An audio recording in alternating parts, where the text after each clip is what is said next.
அமெரிக்கல் அறிவிக்கின்ற உலக பேராளுமையின் பிறந்த நாளை சமூக ஒற்றுமை நாளாக கொண்டாடி கொண்டிருக்கின்ற இந்த நிகழ்ச்சியின் தலைவர் அரசு காட்சி நிஜாமுதீன் அவர்களே, முன்னிலை பொறுத்து இருக்கக்கூடிய சுல்தான் கட்டி வட்டார பள்ளிவாச பொறுப்பாளர்களே,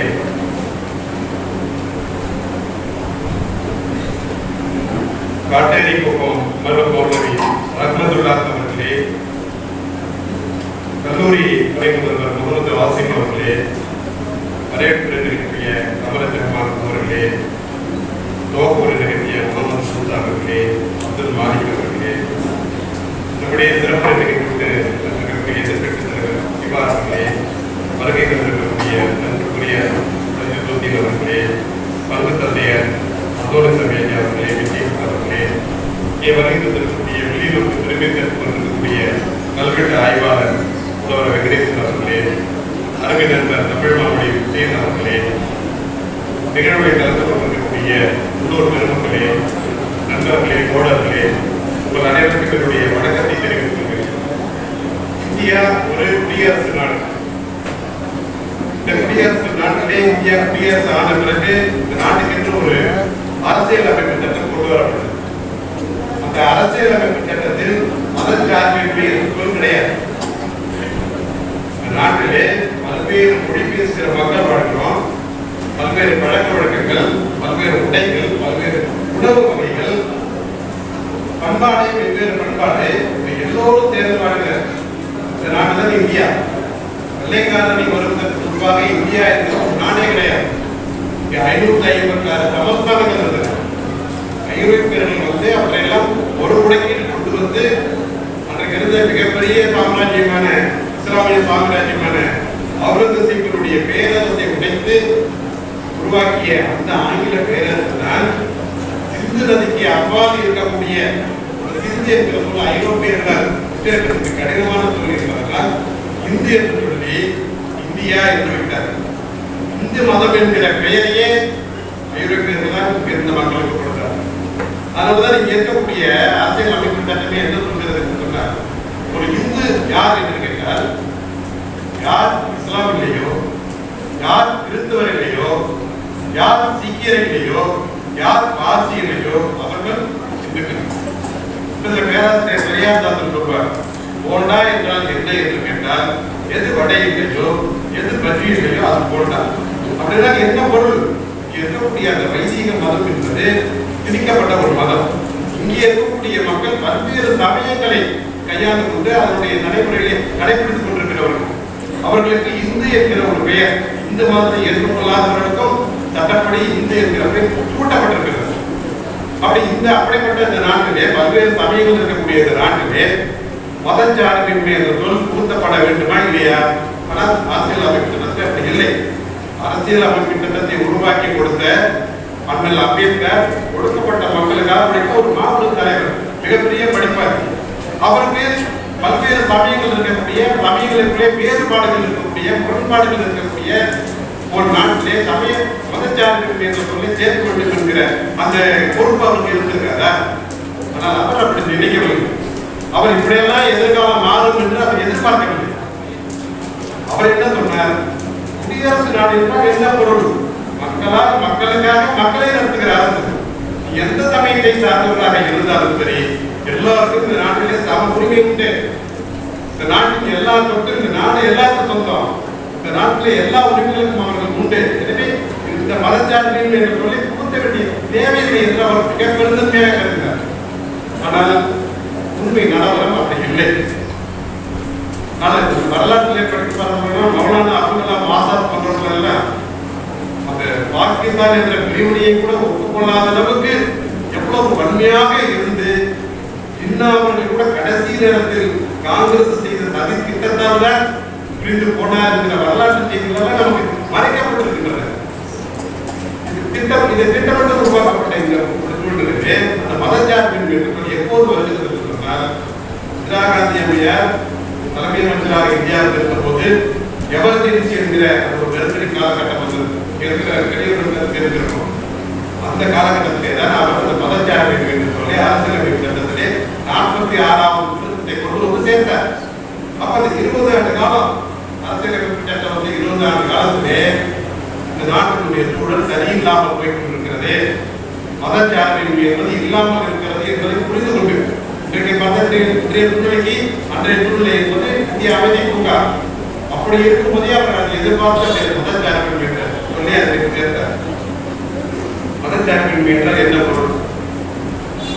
அரசினுடைய எந்த நடவடிக்கையிலும் மதம் தலையிடாது. மதத்தினுடைய எந்த நடவடிக்கையிலும் அரசு தலையிடாது. ரொம்ப எளிமையானதுதான்.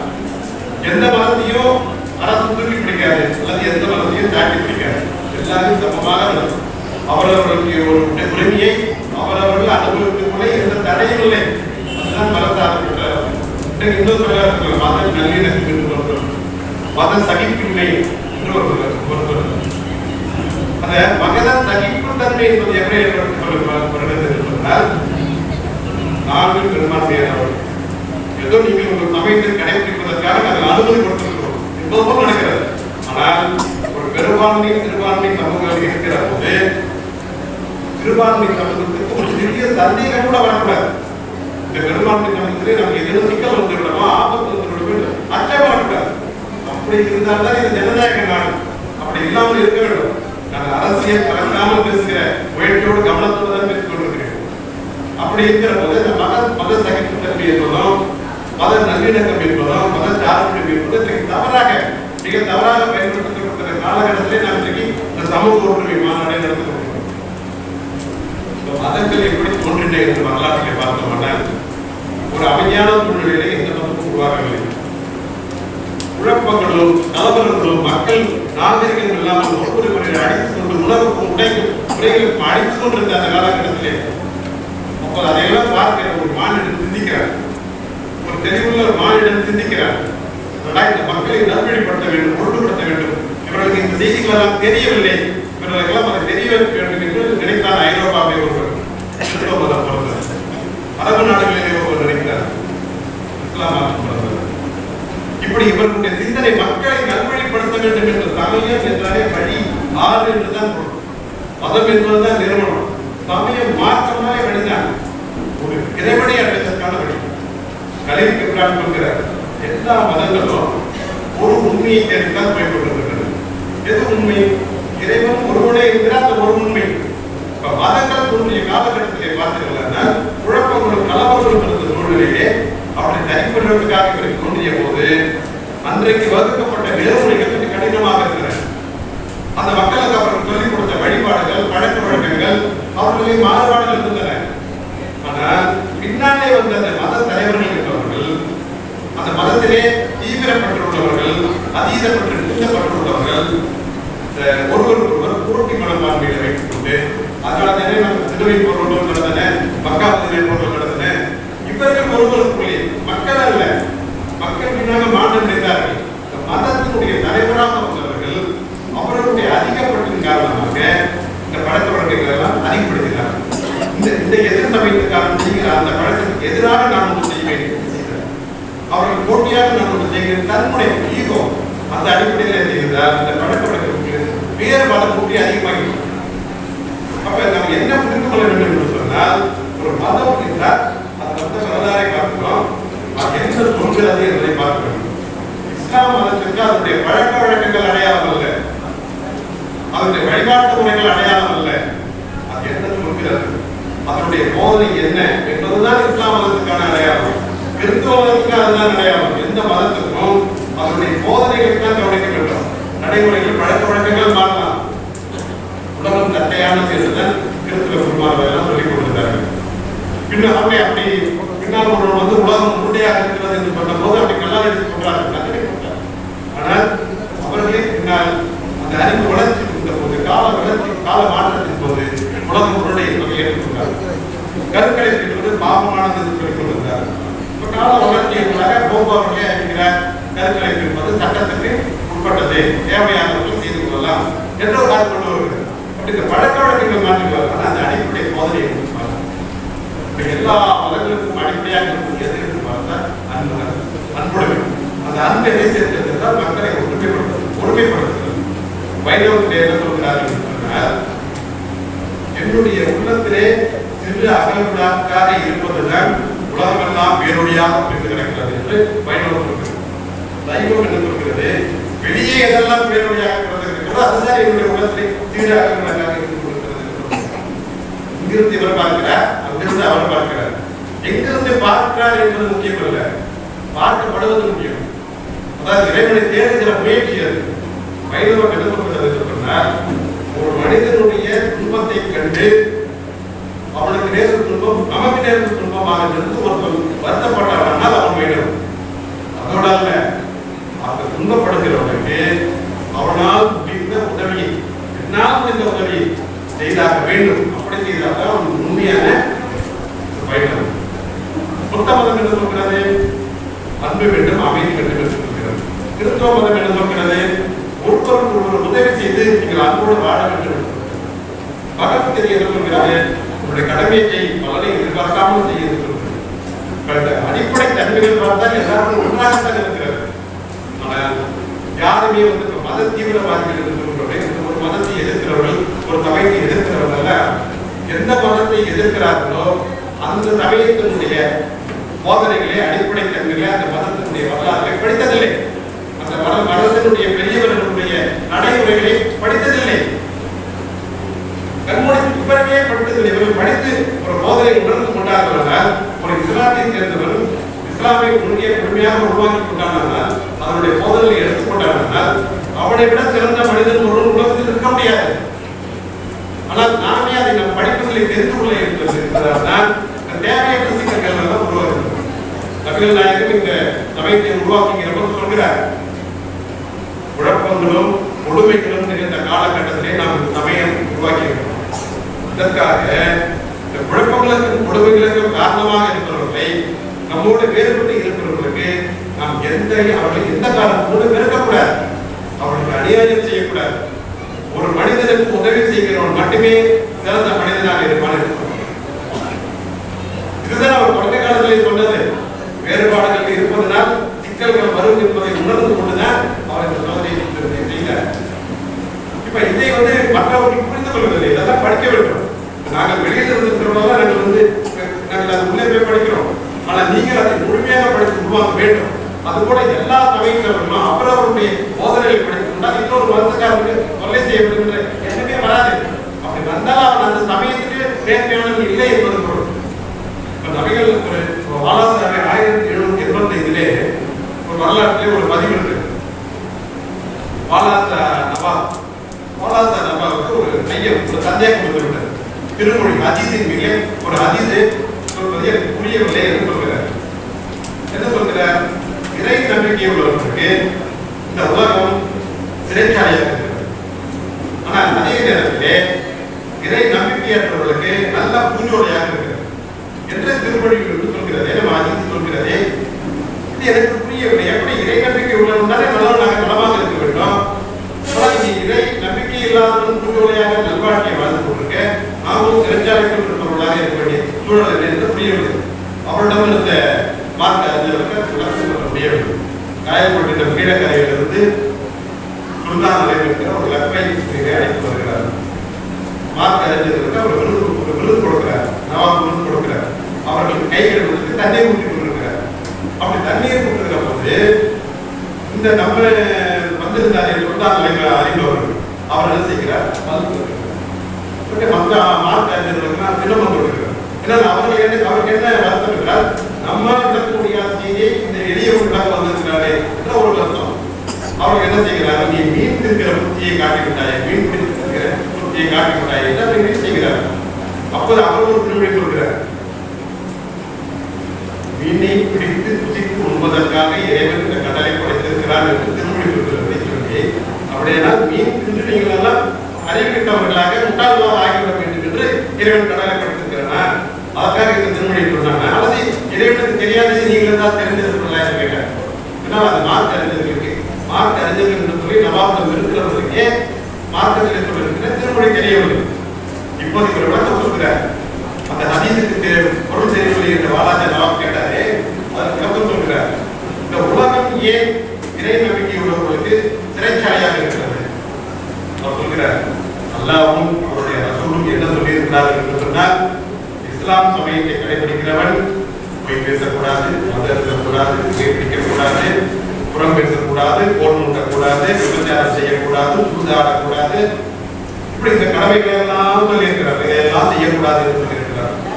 வணக்கம் செய்வதற்கு எந்தெந்த வணக்கத்தை எப்படியெல்லாம் செலுத்த வேண்டும் என்று சொல்லியிருக்கிறார். என்னென்ன கடமைகளை செய்து முடிக்க வேண்டும் என்று சொல்லியிருக்கிறார். அப்ப அந்த இஸ்லாம் சமயத்தை கடைபிடிக்கிற ஒருவன் இதையெல்லாம் தெரிந்து வைத்துக் கொண்டு அதற்கு கட்டுப்பட்டு வாழ்கிற போது அவனுடைய வாழ்க்கை சிறைச்சாலையாகத்தான் இருக்கும். அவனது சமூகத்துக்கு இந்த முறைகளெல்லாம் இந்த நடைமுறைகளெல்லாம் ஏன் வருத்தப்பட்டிருக்கிறது? ஒரு மனிதன் சிறந்த மனிதனாக வாழ வேண்டும் என்பதற்காக தான் இந்த கட்டுப்பாடுகள். அது அதனாலே நம்ம ஒரு சிறைச்சாலைக்குள்ள இருக்கக்கூடாது. ஆனால் இறை நம்பிக்கை இல்லாதவர்கள் அவர்களுக்கு எந்த கட்டுப்பாடுகளே அவர்கள் தெரிந்து கொண்டிருக்கலாம். அவர்களுக்கு இன்மையிலே மறுமையிலே அவருக்கு புரிய திருப்ப வழங்கப்பட்டு அவர் அந்த விளக்கத்தை சொல்கிறார். இப்ப இதிலிருந்து நமக்கு என்ன தெரிந்து கொள்ளப்படும் சொன்னால், அவர் இஸ்லாம் மாற்றத்தினுடைய அடிப்படை என்ன? திருவள்ளுவர் சொல்கிறார், இன்னா எனத்தான் உணர்ந்தவை துண்ணாமை வேண்டும் பிறர்கள் செய்யும். எனக்கு எது துன்பம் தெரிகிறதோ அதை நான் இன்னொருவருக்கு செய்யக்கூடாது. நான் என்னை ஒருவர் அடித்தால் எனக்கு வலிக்கிறது, நான் அவரை அடித்தால் அவருக்கு வலிக்கிறது. என்னை படைத்த இறைவன் தான் அவனையும் படைத்திருக்கிறார். அப்படின்னா நான் யாரை அடிக்கிறேன் என்று சொன்னால், யாருக்கு துன்பம் செய்கிறேன் என்று சொன்னால், இறைவனால் படைக்கப்பட்ட இன்னொரு உயிருக்கு துன்பம் செய்கிறேன். அப்படி நீங்கள் நினைத்து பார்க்க வேண்டும். அந்த வணக்கம் செய்கிற முறை என்று சொன்னாலே, அந்த வணக்கம் செய்கிற முறைகளிலே ஒரு செய்தியை நான் படித்திருக்கிறேன். ஒரு 2 நண்பர்கள் எதிரெதிரிலே வருகிற போது, நண்பர்கள் என்று வேண்டாம், தெரிந்தவர்கள், அறிமுகமானவர்கள், ஊர்க்காரர்கள் வருகிற போது யார் முதலிலே வணக்கம் சொல்கிறாரோ அவருக்கு தான் நன்மைகள் போய் சேர்க்கின்றன. இறைவன் அவருக்கு தான் நன்மைகள் செய்கிறார் என்று சொல்கிறார். இது மேலோட்டமாக பார்க்கிற போது சாதாரண செய்தியாக ஆனால் பாருங்க, ஒரு பார்த்தவுடனே அவர் வணக்கம் சொல்லட்டுமே, நம்மளோட அருணக்கிரியவரா தலைக்கணம், திமிர், ஆணவம், இது எல்லாத்தையும் முடிக்கும். ஒரு பார்த்தவுடனே நாம் முதலில் முந்திக்கொண்டு வணக்கம், நமக்கு நன்மை கிடைக்கிறதோ இல்லையோ, நாம் முந்திக்கொண்டு வணக்கம் செய்வதால் நமக்கு இந்த திமிர், தலைக்கணம், ஆணவம் எல்லாம் போயிடும். அதுவே நமக்கு நன்மை தானே. அந்த அதே போல இன்னொரு செய்தி சொல்ற, ஒரு வீடு, ஒரு அம்மையார், ஒரு மூத்த பிள்ளை, ஒரு சிறிய பிள்ளை, இந்த அண்ணன் தம்பிகளே ஒரு சிக்கல், ஏதோ மனம் ஒருவர் பேசிக்கொண்டதில்லை. இப்ப அந்த அம்மையார் கேட்கிறார், அந்த சிறுவனை கூப்பிட்டு கேட்கிறார், ஏன் சிறியவர் அண்ணனோட சண்டை போட்டுக்கொண்டு பேசாமல் இருக்கிற, நீ ஏன் நீ தானே வயதிலே சிறியவர், அண்ணனுக்கு விட்டு கொடுத்து நீ போய் அண்ணனிடத்திலே பேசி சமாதானம் பேசிக்கொள் என்று சொல்கிறார். அப்போது அவன் சொல்கிறான், இல்லை, நம்முடைய மார்க்கம் என்ன சொல்கிறது என்று சொன்னால், இவர்களுடைய சண்டையில் இருந்த போது எவன் முதலில் சமாதானத்தை நாடுகிறானோ அவனுக்கே இறைவன் நன்மை செய்கிறான் என்று நம்முடைய மார்க்கம் சொல்வதனாலே, அண்ணன் முதலில் சமாதானம் செய்து அவன் நன்மை அடையட்டும் என்பதற்காக நான் காத்திருக்கிறேன் என்று. இதுதான் இஸ்லாம் சமயத்தை ஒழுங்காக கடைபிடிக்கிற ஒரு குடும்பம். இது அவன் தான் இஸ்லாம். இப்படித்தான் இஸ்லாம் போதனைகளை பார்க்க வேண்டும். அதனுடைய பழக்க வழக்கங்களை, வழிபாட்டு முறைகளை பார்த்து அதை எதிர்க்கிறது என்கிற அந்த சூழ்நிலை தான் இன்றைக்கு நாட்டிலே உதவி கொண்டிருக்கிறது. இன்றைக்கு நாடு இருக்கிற சூழ்நிலை நமக்கெல்லாம் நன்றாக தெரியும். அரசு செய்தால் கிடந்து இன்னும் தாக்குகிறது. அரசு அதிகாரிகள் இன்றைக்கு யாருமே இன்றைக்கு போகக்கூடாது. ஒரு குரங்கு குறுகுமல் செய்யக்கூடியது. அந்த குரங்கு இடைநிலத்திலேயே கல்லையை கொடுத்து விட்டு அங்க இருக்கிற தேர்வு கூட்டினால் அந்த குரங்கு என்ன ஆட்டம் ஆடுமோ அந்த ஆட்டம் இன்றைக்கு ஆடாவிட்டுக் கொண்டிருப்பதனால் எதையுமே நாம் கவனமாகவும் சரியாகவும் பார்க்க வேண்டிய சூழ்நிலை இருக்கு. சமயங்களை பற்றி சொல்கிற போது நம்முடைய இங்க இருக்கக்கூடியவர்களாம் அரபு நாட்டுக்கோ தமிழ்நாட்டுக்கோ மிகப்பெரிய வணிக தொடர்பு. ஐரோப்பிய வருகைக்கு முன்னாலே அரபியர்களுக்கு நமக்கு தான் தொடர்பு. தமிழ் இலக்கியங்கள், சங்ககால இலக்கியங்களே எவனார் என்றும் போனார்கள் என்றும் அவர்கள் பதிவு செய்திருக்கிறார்கள். ஒரு காலகட்டத்திலையும் ஒரு இலக்கியத்திலையும் வரலாற்று பதிவிலும் இந்த அராபியர்கள் ஏமாற்றினார்கள், தவறு செய்தார்கள், இங்கே இங்க இருக்கக்கூடிய மக்களுக்கு தவறு செய்தார்கள் என்ற பதிவில்லை. அத்தனை நேர்மையோடு அவர்கள் நடந்து கொண்டிருந்திருக்கிறார்கள். இன்றைக்கு இங்கே இருக்கக்கூடிய இஸ்லாமியர்கள் எல்லோருமே அரபு நாட்டிலிருந்து வந்தவர்கள் இல்லை. எல்லாரும் இந்த மண்ணின் மக்கள், இங்கே இருக்கக்கூடிய மொழியை தாய்மொழியாக கொண்டு வாழ்கிறவர்கள். அவருக்கு இந்த நாட்டிலே எல்லா உரிமையும் உண்டு. ஆனால் ஒரு தவறுதலாக, ஒரு சூழ்நிலை காரணமாக இன்றைக்கு ஆட்சி அதிகாரிகள் மேலிடத்துக்கு போய் கைமாறி போயிருக்கிற சூழ்நிலையிலே அழைத்து செல்ல வேண்டாம். நிகழ்ச்சி முடிஞ்சதும் ஜமாத்து இஷாவுடைய ஜமாத்தாக நடைபெறும் என்பதை தெரிவித்துக் கொள்கிறோம். எல்லாரும் கடைசி வரை இருந்து நிகழ்ச்சியை சிறப்பித்தது.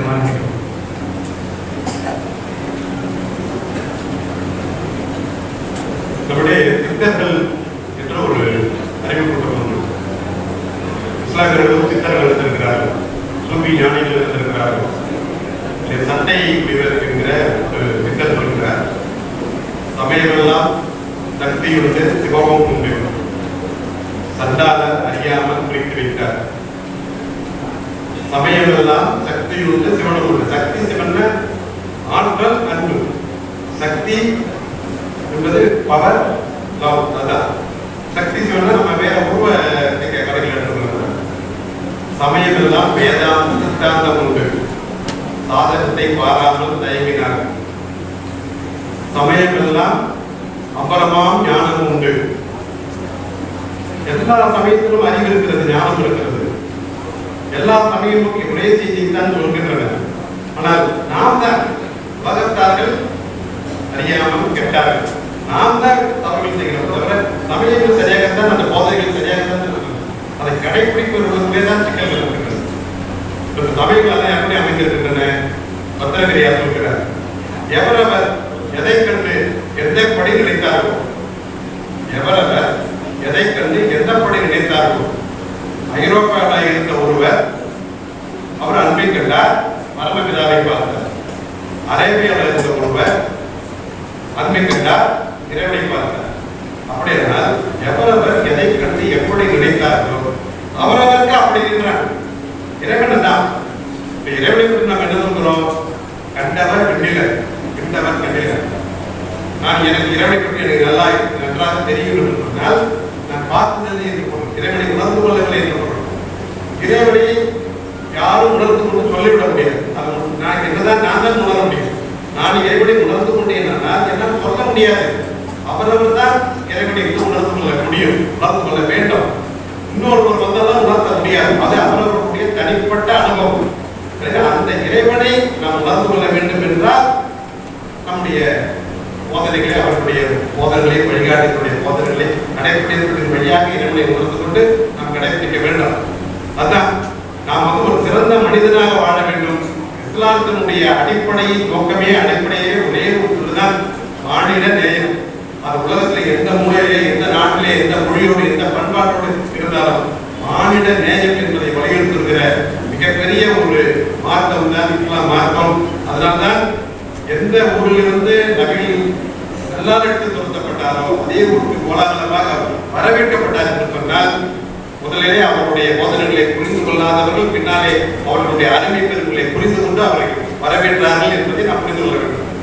மற்ற மதங்களை பரவியதை விட இஸ்லாம் வந்து மிக வேகமாக பரவியது. கிறிஸ்தவ மதத்தை கூட ஐரோப்பியர்கள் காலனி நாட்டிலே உருவாக்கினார்கள். அங்கே போய் கூட அவர்கள் மத தோற்றத்திலே தலையிடவில்லை. அங்கே பல நோக்கங்களுக்காக அந்த மதத்திலே வந்து சேர்ந்தார். ஆனால் இஸ்லாம் மதம் தன்னுடைய போதனைகளாலேயே உலகெங்கும் காலூன்றி வேரூன்றி இருக்கிறது என்பதற்கு காரணம் அதனுடைய அருமை பெருமை நிறைந்த போதனைகள். அவற்றை பின்பற்றுவோம், மாநில நேயத்தை காப்போம். நன்றி வணக்கம்.